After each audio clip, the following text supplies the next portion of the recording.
Alright, last time we finished chapter 10, they had just gotten to the Emerald City. The guy had given them the glasses. They locked them onto their heads, and they just went into the palace. Alright, we're going to knock out 3 or 4 chapters today, and let's start now. Alright. Even with eyes protected by the green... Chapter 11, The Wonderful City of Oz. Even with eyes protected by the green spectacles, Dorothy and her friends were at first dazzled by the brilliancy of the wonderful city. The streets were lined with beautiful houses, all built of green marble and studded everywhere with sparkling emeralds. They walked over a pavement of the same green marble, and where the blocks were joined together were rows of emeralds, set closely and glittering in the brightness of the sun. The window panes were of green glass. Even the sky above the city had a green tint to it, and the rays of the sun were green. Interesting. Because they're wearing the glasses, I think. There were many people, men, women, and children, walking about, and these were all dressed in green clothes and had greenish skins. They looked at Dorothy and her strangely assorted company with wondering eyes, and the children all ran away and hid behind their mothers when they saw the lion. But no one spoke to them. Many shops stood in the street, and Dorothy saw that everything in them was green. Green candy and green popcorn were offered for sale, as well as green shoes, green hats, green clothes, and everything of all sorts. At one place, a man was selling green lemonade, and when the children had bought it, Dorothy could see that they paid for it with green pennies. There seemed to be no horses nor animals of any kind. The men carried things around in little green carts, which they pushed before them. Everyone seemed happy and contented and prosperous. See, I like that this book is pretty old. They use different words. Like the other day, they said breakfasted, and this word contented. So the author likes adding ed onto a lot of things. Pretty interesting. The guardian of the gate led them through the streets until they came to a big building, exactly in the middle of the city, which was the Palace of Oz, the Great Wizard. There was a soldier before the door, dressed in a green uniform and wearing a long green beard. "Here are the strangers," said the guardian of the gates to him, "and they demand to see the Great Oz." "Step inside," answered the soldier, "and I will carry your message to him." So they passed through the palace gates and were led into a big room with a green carpet and lovely green furniture set with emeralds. The soldier made them all wipe their feet upon a green mat before entering this room, and when they were seated, he said politely, "Please make yourselves comfortable while I go to the door of the throne room and tell Oz you are here." They had to wait a long time before the soldier returned. When at last he came back, Dorothy asked, "Have you seen Oz?" "Oh, no," returned the soldier. "I have never seen him, but I spoke to him as he sat behind his screen, and I gave him your message. He said he will grant you an audience, if you so desire, but each one of you must enter his presence alone, and he will only admit but one each day. Therefore, as you must remain in the palace for several days, I will have you shown to rooms where you may rest in comfort after your journey." Wow, this Oz guy is really nice. He agreed to meet with them, and he's giving them room and board. A nice society they have. "All right, thank you," replied the girl. "That is very kind of Oz." The soldier now blew upon a green whistle, and at once a young girl, dressed in a pretty green silk gown, entered the room. She had lovely green hair and green eyes, and she bowed low before Dorothy as she said, "Follow me, and I will show you to your room." So Dorothy said goodbye to all her friends except Toto, and taking the dog in her arms, followed the green girl through 7 passages and up 3 flights of stairs until they came to a room at the front of the palace. It was the sweetest little room in the world, with a soft, comfortable bed that had sheets of green silk and a green velvet counterpane. A green velvet counterpane. I don't know what that is. There was a tiny fountain in the middle of the room that shot a spray of green perfume into the air, to fall back into a beautifully carved green marble basin. Beautiful green flowers stood in the windows, and there was a shelf with a row of little green books. When Dorothy had time to open these books, she found them full of queer green pictures that made her laugh. They were so funny. In a wardrobe there were many green dresses made of silk and satin and velvet, and all of them fitted Dorothy exactly. "Make yourself perfectly at home," said the green girl, "and if you wish for anything, ring the bell. Oz will send for you tomorrow morning." She left Dorothy alone and went back to the others. These she also led to her rooms, and each of them found himself lodged in a very pleasant part of the palace. Of course, this politeness was wasted on Scarecrow, for when he found he himself alone in the room, he stood stupidly in one spot, just within the doorway, to wait till morning. It would not rest him to lie down, and he could not close his eyes, so he remained all night staring at a little spider which was weaving its web in a corner of the room, just as if it were not one of the most wonderful world. It was weaving a web, just as if it were not one of the most wonderful rooms in the world. The Tin Woodman lay down on his bed from force of habit, for he remembered when he was made of flesh, but not being able to sleep, he passed the night moving his joints up and down to make sure they kept in good working order.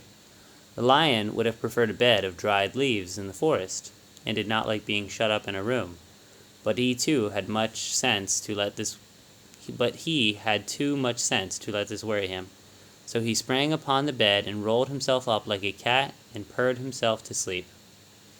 The next morning, after breakfast, the Green Maiden came to fetch Dorothy, and she dressed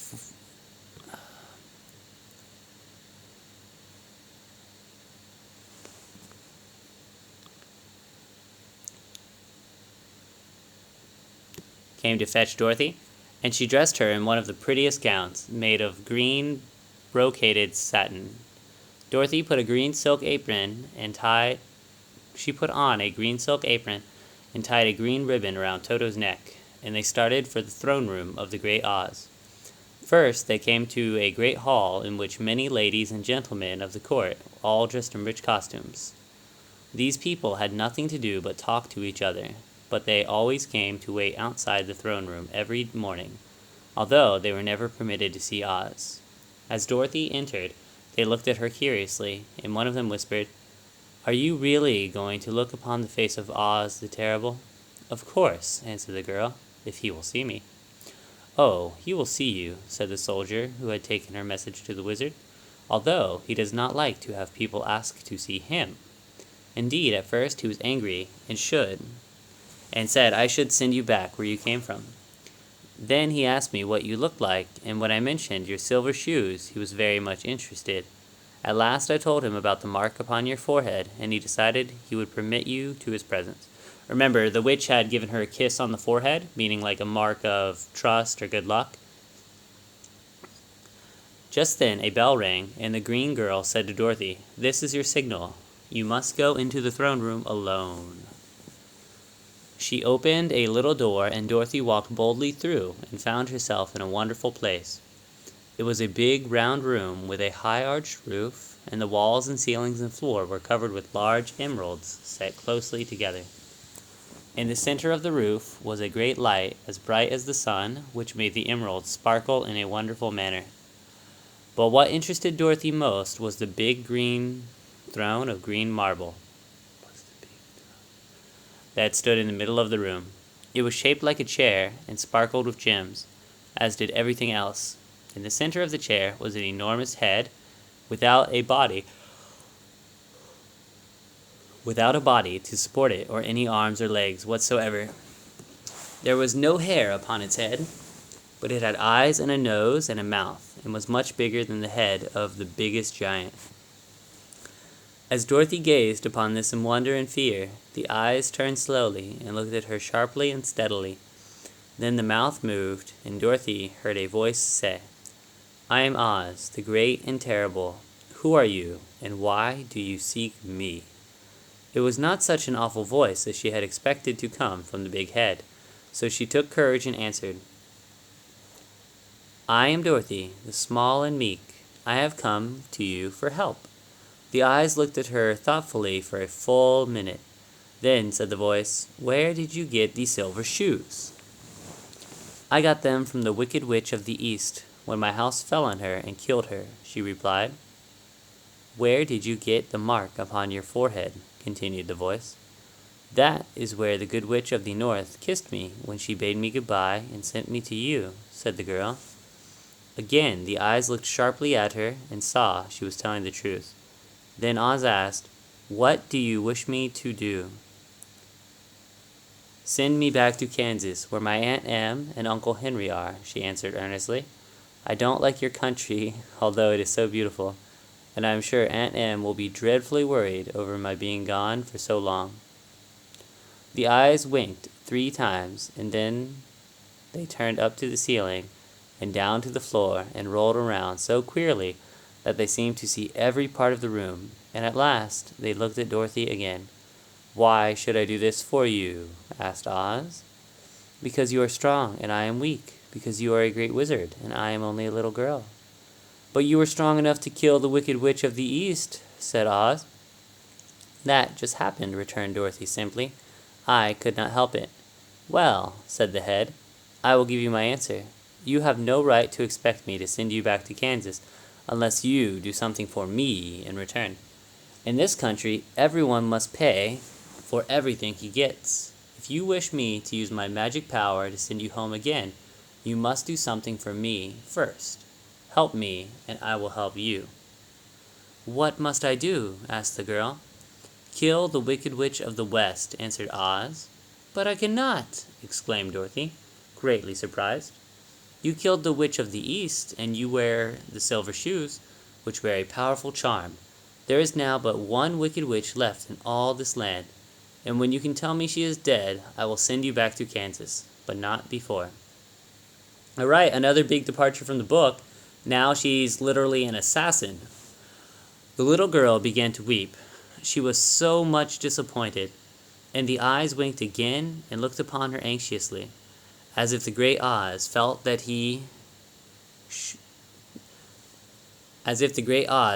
she could help him if she would.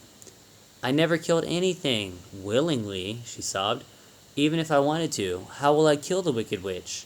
If you, the great and terrible, cannot kill her yourself, how do you expect me to do it?" "I do not know," said the head, "but that is my answer, and until the Wicked Witch dies, you will not see your uncle and aunt again. Remember that the witch is wicked, tremendously wicked, and ought to be killed. Now go, and do not ask me again until you have done your task." Sorrowfully, Dorothy left the throne room and went back to where the lion, the scarecrow, and the Tin Woodman were waiting to hear what Oz had to say to her. There is no hope for me," she said sadly, "for Oz will not send me home until I have killed the Wicked Witch of the West, and that I can never do." Her friends were sorry, but could do nothing to help her. So Dorothy went to her own room and lay down on the bed and cried herself to sleep. The next morning the soldier with the green whiskers came to the Scarecrow and said, "Come with me, for Oz has sent for you." So the Scarecrow followed him and was admitted into the great throne room, where he sat sitting in the emerald throne a most lovely lady. She was dressed in green silk gauze and wore upon her flowering little green locks a crown of jewels. Growing from her shoulders were wings, gorgeous in color and so light that they fluttered in the slightest breeze of air upon them. When the Scarecrow had bowed, as prettily as his straw stuffing would let him, before this beautiful creature, she looked upon him sweetly and said, "I am Oz, the great and terrible. Who are you, and why do you seek me?" Now the Scarecrow, who had expected to see the great head Dorothy had told him of, was much astonished, but he answered her bravely. "Wait, so the Wizard of Oz looks like a fairy right now?" "Alright. I am only a scarecrow, stuffed with straw. Therefore, I have no brains. I come to you, praying that you will put brains in my head instead of straw, so that I may become as much a man as any other in your dominions. "Why should I do this for you?" asked the Lady Oz. Because you are wise and powerful, and no one else can help me," answered the Scarecrow. "I never grant favors without some return," said Oz, "but this much I will promise. If you will kill for me the Wicked Witch of the West, I will bestow upon you a great many brains, and such good brains that you will be the wisest man in the land of Oz." "I thought you asked Dorothy to kill the witch," said the Scarecrow in surprise. "So I did. I do not care who kills her, but until she is dead I will not grant your wish. Now go, and do not seek me again until you have earned the brains you so greatly desire." The Scarecrow went sorrowfully back to his friends and told them what Oz had said. And Dorothy was surprised to find the Great Wizard was not a head, as she had seen him, but a lovely lady. "All right, yeah." "All the same," said the Scarecrow, "she needs a heart as much as the Tin Woodman."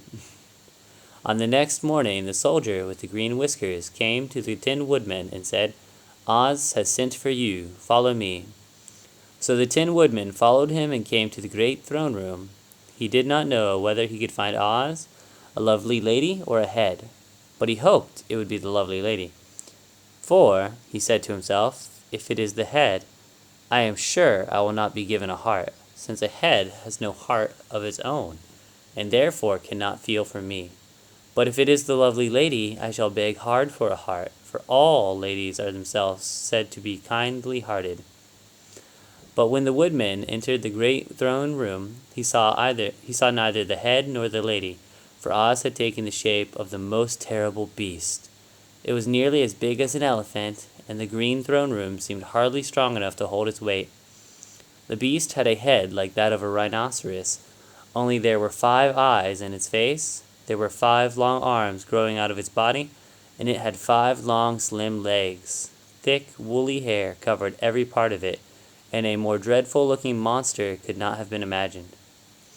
It was misfortunate the 10 men had no heart at this moment, for it would have beat loud and fast from terror. But being only 10, the Woodman was not at all afraid, although he was much disappointed. "I am Oz, the great and terrible," spoke the beast, in a voice that was a great roar. "Who are you, and why do you seek me?" "I am the Woodman, and made of tin. Therefore I have no heart, and cannot love. I pray you to give me a heart, that I may be as other men are." "Why should I do this?" demanded the beast Oz. "Because I ask it, and you alone can grant my request," answered the Woodman. Oz gave a low growl, but said gruffly, "If you indeed desire a heart, you must earn it." "How?" asked the Woodman. "Help Dorothy kill the Wicked Witch of the West," replied the beast. "When the witch is dead, come to me, and I will give you the biggest and kindest and most loving heart in the land of Oz." So the Tin Woodman was first forced to return sorrowfully to his friends and tell them of the terrible beast he had seen. They all wondered greatly at the many forms the Great Wizard could take upon himself, and the Lion said, "If he is a beast when I see him, I shall roar my loudest, and so frighten him that he will grant all I ask. And if he's a lovely lady, I shall pretend to spring upon her, and so compel her to do my bidding. And if he is the gray head, he will be at my mercy, for I will roll the head all around the room until he promises to give me what I desire. So be of good cheer, my friends, for all will yet be well." Alright, now I'm excited. I wonder what Oz will be next to scare the lion. Alright, the next morning, the soldier with the green whiskers led the lion to the room with Oz in it and bade him enter. The lion at once passed through the door, and glancing around, saw to his surprise that before the throne was a ball of fire, so fierce and glowing he could scarcely bear to gaze upon it. His first thought was that Oz had by accident caught on fire and was burning up. But when he tried to go nearer, the heat was so intense that it singed his whiskers, and he crept back, trembling, to a spot nearer the door. Then a low, quiet voice came from the ball of fire, and these were the words it spoke. "I am the Oz, the great and terrible. Who are you, and why do you seek me?"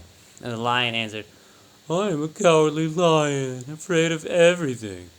I came to you to beg that you give me courage, So that in reality, I may become the king of beasts, as men call me. why should I give you courage? Demanded Oz Fire. Because of all the wizards, you are the greatest, and alone have power to grant my request, answered the lion. The ball of fire burned fiercely for a time, and the voice said, Bring me proof that the wicked witch is dead, and that moment I will give you the courage. But as long as the witch lives, you must remain a coward. The lion was angry at this speech, but could say nothing in reply. And while he stood silently, gazing at the ball of fire, it became so furiously hot that he had turned tail and rushed from the room. He was glad to find his friends waiting for him, and told them of this terrible interview with the wizard. What shall we do? Asked Dorothy sadly.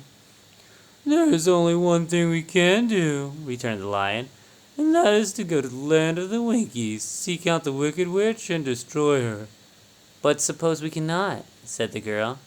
Then I shall never have courage, and I shall never have brains. And I shall never have a heart, spoke the Tin Woodman. And I shall never see Aunt Em and Uncle Henry, said Dorothy, beginning to cry. Be careful, cried the green girl. The tears will fall on your green silk gown and spot it. So Dorothy dried her eyes and said, I suppose we must try it, but I am sure I do not want to kill anybody, even to see Aunt Em again. I will go with you, but I'm too scared. I'm such a coward to kill the witch, said the lion. I will go too, declared the Scarecrow. But I shall not be much help to you, for I'm such a fool. I haven't the heart to harm even a witch, replied the Tin Woodman. But if I go with you, I certainly shall. But if you go, I shall certainly go with you. Therefore it was decided to start upon their journey the next morning. And the Tin Woodman sharpened his axe on a green grindstone, and had all of his joints properly oiled. The Scarecrow stuffed himself with fresh straw, and Dorothy put new paint on his eyes, that he might see better. The green girl, who was very kind to them, filled Dorothy's basket with good things to eat, and fastened a little bell around Toto's neck with a green ribbon. They went to bed quite early and slept soundly until daylight, when they were awakened by the crowing of a green cock, like a chicken, rooster, that lived in the backyard of the palace, and the cracking of a hen that had laid a green egg. Alright, yeah guys, like I said earlier, I'm really exhausted. Today's Tuesday. On Sunday I had a really busy day, and I haven't quite recovered from it yet. But I want to get more content out, and of course only my mom is watching at this point. But maybe in the future there will be other people watching, and I'll be ashamed at how low quality this video is. But until then, I'm just going to put my head on a pillow and continue reading, because I'm doing it for fun. Alright guys, Chapter 12, The Search for the Wicked Witch. The soldier with the green whiskers led them through the streets of the Emerald City until they reached the room where the guardian of the gate lived. This officer unlocked their spectacles to put them back in his great box, and then he politely opened the gate for our friends. Oh, that's a narrator talking. I don't think there's been a narrator before. Alright. Which road leads to the Wicked Witch of the West? Asked Dorothy. There is no road, answered the guardian of the gates. No one ever wishes to go that way. Then, how are we to find her? Inquired the girl. That will be easy, replied the man. For when she knows you are in the country of the Winkies, she will find you, and make you all her slaves. Perhaps not. Perhaps not, said the Scarecrow, for we mean to destroy her. Oh, that is different, said the guardian of the gates. No one has ever destroyed her before, so I naturally thought she would make slaves of you, as she has the rest. But take care, for she is wicked and fierce, and may not allow you to destroy her. Keep to the west, where the sun sets, and you cannot fail to find her. They thanked him and bade him goodbye, and turned toward the west, walking over the fields of soft grass and dotted here and there with daisies and buttercups. Dorothy still wore the pretty silk dress she had put on in the palace, but now, to her surprise, she found it was no longer green, but pure white. The ribbon around Toto's neck had also lost its green color, and was as white as Dorothy's dress. Interesting. The Emerald City was soon far behind them. As they advanced, the ground became rougher and hillier, for there were no farms nor houses in this country of the West, and the ground was untilled. In the afternoon, the sun shone hot on their faces, for there were no trees to offer them shade. So that before night, Dorothy and Toto and the lion were tired and lay down upon the grass and fell asleep, with the woodman and the scarecrow keeping watch. Now the Wicked Witch of the West had but one eye, yet that was as powerful as a telescope and could see everywhere. So, as she sat in the door of her castle, she happened to look around and saw Dorothy lying asleep, with her friends all about her. They were a long distance off, but the Wicked Witch was angry to find them in her country, so she blew upon a silver whistle that hung around her neck. At once there came running to her from all directions a pack of great wolves. They had long legs and fierce eyes and sharp teeth. "Go to those people," said the witch, "and tear them to pieces." "Are you not going to make them your slaves?" asked the leader of the wolves. "No," she answered. "One is of tin, and one is of straw. One is a girl, and another a lion. None of them is fit to work, so you may tear them into small pieces." "Very well," said the wolf, and he dashed away at full speed, followed by the others. It was lucky the Scarecrow and Woodman were wide awake and heard the wolves coming. "This is my fight," said the Woodman, "so get behind me. I will meet them as they come." He seized his axe, which he had made very sharp, and as the leader of the wolves came on the tin men, he swung his arm and chopped the wolf's head from its body, so that it immediately died. As soon as he could raise his axe, another wolf came up, and he fell under the sharp edge of the Tin Woodman's weapon. There were 40 wolves, and 40 times a wolf was killed, so that at last they all lay dead in a heap before the Woodman. Then he put down his axe and sat beside the Scarecrow, who said, "It was a good fight, my friend." They waited until Dorothy awoke the next morning. Alright, so Dorothy can sleep through a robot killing 40 wolves. Interesting. I think I would wake up. The little girl was quite frightened when she saw a great pile of shaggy wolves, but the Tin Woodman told her all. She thanked him for saving them and sat down to breakfast, after which they started again upon their journey. Now, this same morning, the Wicked Witch came to the door of her castle and looked out with her one eye that could see far off. She saw all her wolves lying dead and the strangers still traveling through her country.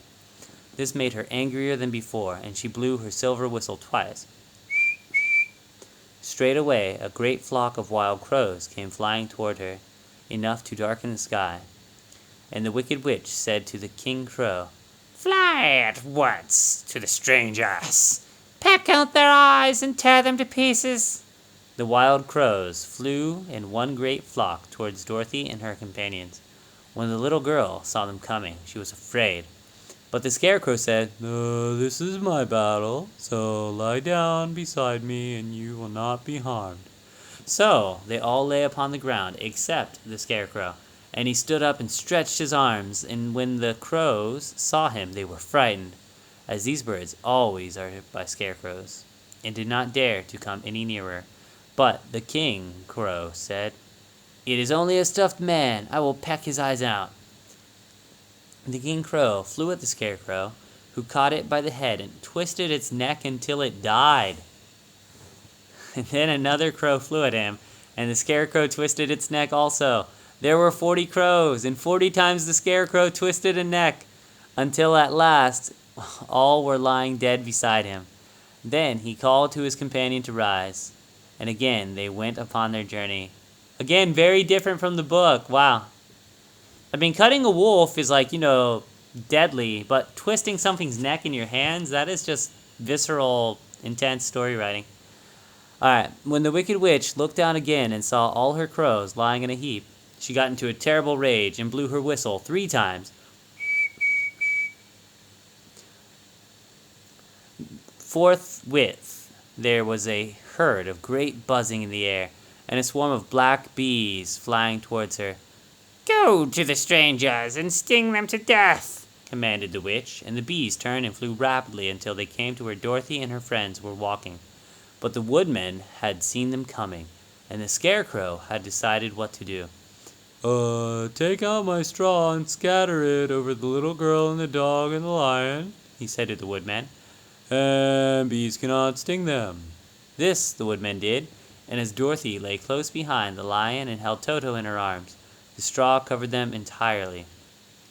The bees came and found no one but the woodman to sting, so they flew at him and broke off all their stingers against the tin, without hurting the woodman at all. And the bees cannot live without their stingers, so they all died, and they lay scattered thick about the woodman, little heaps of fine coal. Then Dorothy and the lion got up, and the girl helped the Tin Woodman put the straw back into Scarecrow again, until he was as good as ever. So they started upon their journey.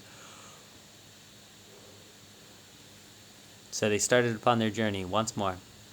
The Wicked Witch was so angry when she saw her black bees in little heaps, like fine coal, that she stomped her foot and tore her hair and gnashed her teeth. And then she called 12 of her slaves, who were the Winkies, and gave them sharp spears, telling them to go to the strangers and destroy them. The Winkies were not a brave people, but they had to do as they were told, so they marched away until they came near to Dorothy. Alright, here's the question. Are they going to kill mind-washed slaves? Let's find out. Then the lion gave a great roar and sprang towards them, and the poor Winkies were so frightened that they ran back as fast as they could.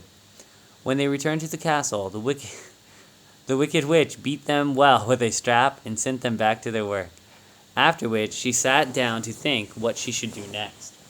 She could not understand how all of her plans to destroy these strangers had failed, but she was a powerful witch as well as a wicked one, and she soon made up her mind how to act. There was in her cupboard a golden cap with a circle of diamonds and rubies running around it. This golden cap had a charm. Whoever owned it could call 3 times upon the winged monkeys, who would obey any order they were given, but no person could command these strange creatures more than 3 times. Twice already the Wicked Witch had used the charm of the cap. Once was when she made the Winkies her slaves and set herself to rule over their country. The winged monkeys had helped her do this. The second time was when she had fought against the great Oz himself and driven him out of the land of the West.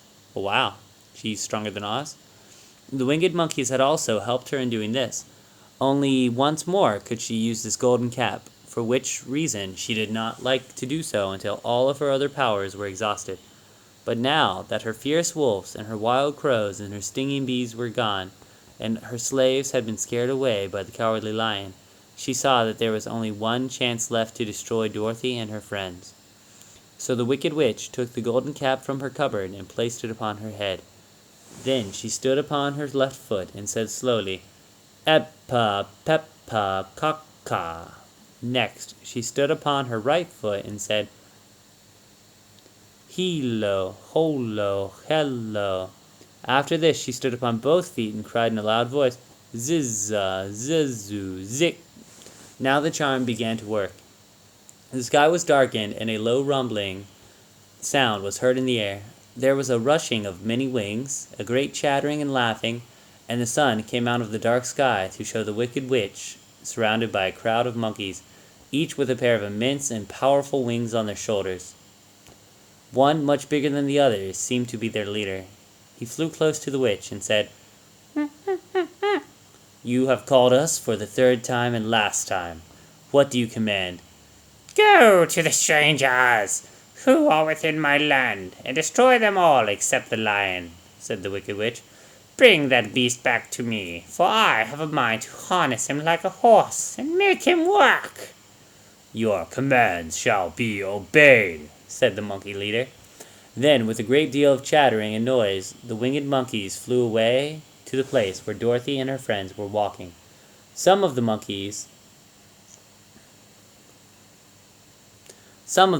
seized the Tin Woodman and carried him through the air until they were over a country thickly covered with sharp rocks. Here they dropped the poor Tin Woodman, who fell a great distance to the rocks, where he lay so battered and dented that he could neither move nor groan. Others of the monkeys caught the Scarecrow, and with their long fingers pulled all the straw out of his clothes and head. They made his hat and boots and clothes. His hat and boots and clothes into a small bundle, and threw it on top of branches in the tall trees. The remaining monkeys threw pieces of stout rope around the lion and wound many coils around his body and head and legs, until he was unable to bite or scratch or struggle in any way. Then they lifted him up and flew away with him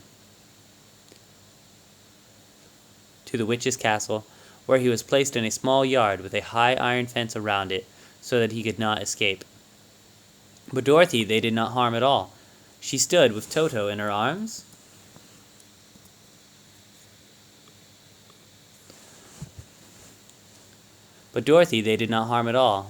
She stood with Toto in her arms, watching the sad fate of her comrades and thinking it would soon be her turn. The leader of the winged monkeys flew up to her, his long hairy arms stretched out and his ugly face grinning terribly. But he saw the mark of the good witch, his kiss upon her forehead, and stopped short, motioning to the others not to touch her. "We dare not harm this little girl," he said to them, "for she is protected by the power of good, and that is greater than the power of evil. All we can do is to carry her to the castle of the Wicked Witch and leave her there." So, carefully and gently, they lifted Dorothy in their arms and carried her swiftly through the air until they came to the castle, where they set her down upon the front doorstep. Then the leader said to the witch, "We have obeyed you as far as we were able. The Tin Woodman and the Scarecrow are destroyed, and the lion is tied up in your yard. The little girl we dare not harm, nor the dog she carries in her arms. Your power over our band is now ended, and you shall never see us again." Then all the winged monkeys, with much laughing and chattering and noise, flew into the air and were soon out of sight.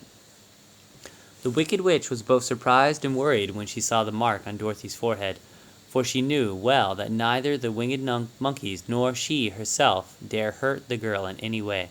She looked down at Dorothy's feet, and seeing the silver shoes, began to tremble with fear, for she knew what a powerful charm belonged to them. At first the witch was tempted to run away from Dorothy, but she happened to look into the child's eyes and saw how simple the soul behind them was, and that the little girl did not know of the wonderful power of the silver shoes that she had on. So the Wicked Witch laughed to herself and thought, "I can still make her my slave, for she does not know how to use her power." I'm trying to do the voice from the guy from Star Wars, Emperor Palpatine. Then she said to Dorothy harshly and severely, "Come with me, and see that you mind everything I tell you. For if you do not, I will make an end of you, as I did of the Tin Woodman and the Scarecrow." Dorothy followed her through many of the beautiful rooms in her castle until they came to the kitchen, where the witch bade her clean the pots and kettles, and sweep the floor, and keep the fire fed with wood. Dorothy went to work meekly, with her mind made up to work as hard as she could, for she was glad the Wicked Witch did not kill her. With Dorothy hard at work, the witch thought she would go into the courtyard and harness the cowardly lion like a horse. It would amuse her, she was sure, to make him draw her chariot whenever she wished to go for a drive. But as she opened the gate, the lion gave a loud roar and bounded at her so fiercely that the witch was afraid, and ran out and shut the gate again. If I cannot harness you," said the witch to the lion, speaking through the bars of the gate, "I can starve you. You shall have nothing to eat until you do as I wish." So after that she took no food to the imprisoned lion, but every day she came to the gate at noon and asked, "Are you ready to be harnessed like a horse?" And the lion would answer, "No, if you come in this yard, I will bite you." So he's starting to get braver. His voice just changed. The reason the lion did not do as the witch wished was that every night, while the woman was asleep, Dorothy carried him food from the cupboard, and he had eaten. After he had eaten, he would lie down on his bed of straw, and Dorothy would lie beside him and put her head on his soft, shaggy mane, while they talked of their troubles and tried to plan some way to escape. But they could find no way out of the castle, for it was constantly guarded by the yellow winkies. Alright. Who were the slaves of the wicked witch and too afraid of her not to do as she told them. Alright, there might be some kind of allegory here. So they're in the east, like the far east, Orient, and the winkies are yellow. So is that something that's happening here? The girl had to work hard during the day, and often the witch threatened to beat her with the same old umbrella she always carried in her hand. But in truth, she did not dare strike Dorothy, because of the mark upon her forehead. The child did not know this, and was full of fear for herself and Toto. Once the witch struck Toto a blow with her umbrella, and the brave little dog flew at her and bit her leg in return. The witch did not bleed where she was bitten, for she was so wicked that the blood had dried up many years ago. Dorothy's life became very sad as she grew to understand that it would be harder than ever to go back to Kansas and Aunt Em again. Sometimes she would cry bitterly for hours, with Toto sitting at her feet and looking into her face, whining dismally to show how sorry he was for his little mistress. Toto did not really care whether he was in Kansas or the land of Oz, so long as Dorothy was with him. But he knew the little girl was unhappy, and that made him unhappy too. Now the wicked witch had the great longing to have her own silver shoes, which the girl always wore.